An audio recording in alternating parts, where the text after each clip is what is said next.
Magandang araw po sa lahat at magandang gabi po sa inyo dyan.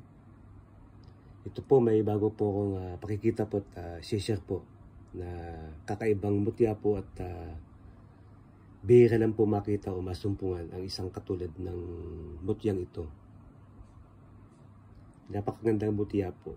Ito po ay isang uri po ng mutya na kapiraso o isa pong butil ng mutya po ng bawang na naging bato sa tagal po ng nakalipas na maraming taon.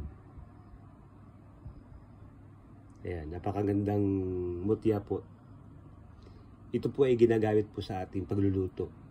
Kung tayo po magluluto po ng ulam, ito po ay isa po sa mga pansahog na nagpapasarap at nagpapabango sa ating ulam.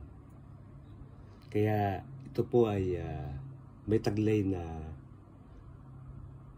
isang uri ng bertudes na mainam po ito sa pampaswerte sa lahat po ng uri po ng negosyo at panghalina o pang-akit po sa customer. Ayan po yung kawangis. Ayan, bawang na bawang po siya. Talagang isa pong uri po ng bawang. At ito po ay nagbibigay po ng lakas po sa ating katawan.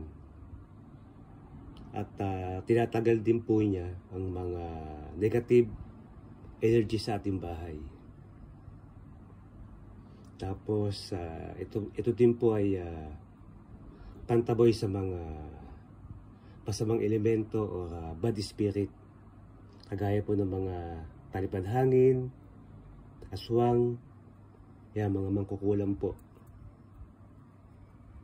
Yan, ito po ay mainam po itong gamit.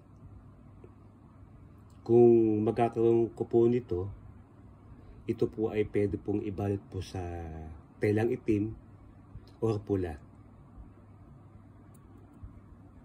Yan po. Yan, napakagandang mutya po na isang uri po ng mutya ng bawang. Sige po, maraming salamat po. Shoutout po sa lahat dyan, sa lahat-lahat po dyan.